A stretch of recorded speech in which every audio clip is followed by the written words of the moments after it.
National Security Advisor John Bolton appears to be contradicting President Trump's plan to quickly pull U.S. troops out of Syria. Bolton was in Israel yesterday. He met with Prime Minister Benjamin Netanyahu. Here is what he said about the future of American forces in Syria. Right on your border, we have the problem of the conflict in Syria.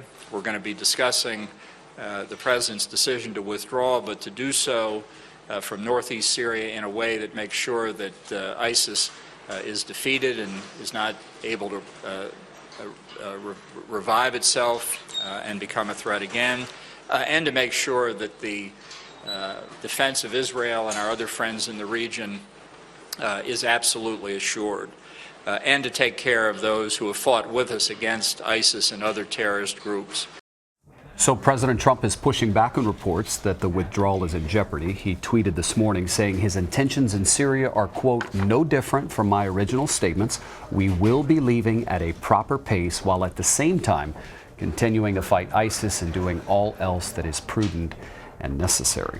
For more on this, let's bring in CBS News national security correspondent David Martin, who is in Washington. David, it appears that Ambassador Bolton, or the former ambassador, says a condition to leave Syria is the defeat of ISIS, but the president already claimed that ISIS is destroyed. So what is the Pentagon's assessment of all of this, given the fact that the Secretary of Defense is gone now?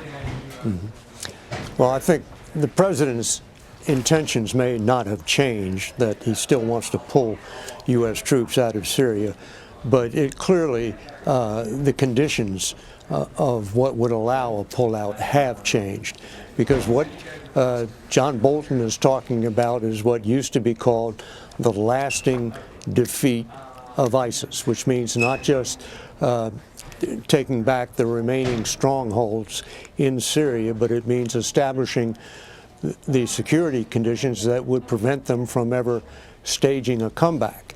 Back on December 20th, when the president announced that the U.S. troops would be pulling out, he declared victory in terms of just taking back those last remaining strongholds, which hasn't been achieved yet, but is something that you can see happening in the near term.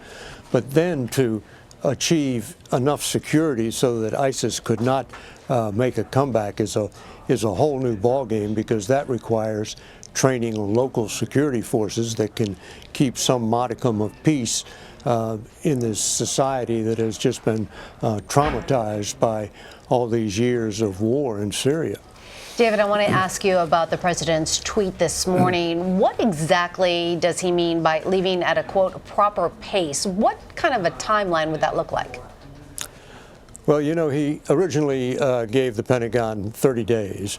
That was extended to 120 days after planners got down into the nitty-gritty of what it would take, not just to get all the troops out, but to get all of their equipment out as well, and to do it in a way that didn't look like a pell-mell retreat.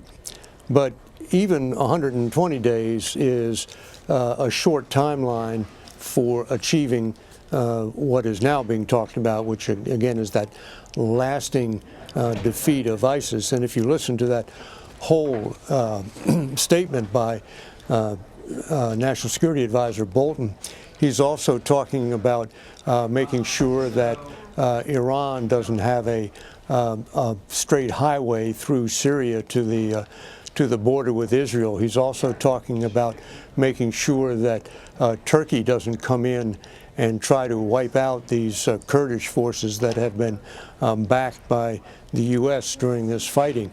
So the conditions that are now being imposed have made this essentially an open-ended timetable. With Jim Mattis gone, Patrick Shanahan is the acting Secretary of Defense. Does the president like him?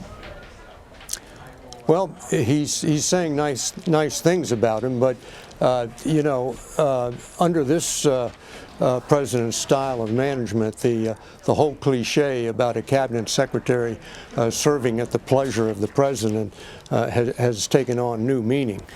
For now, Patrick Shanahan seems to be doing a pretty good job of pleasing the president. He's working hard to agree to his request to send more troops to the southern border.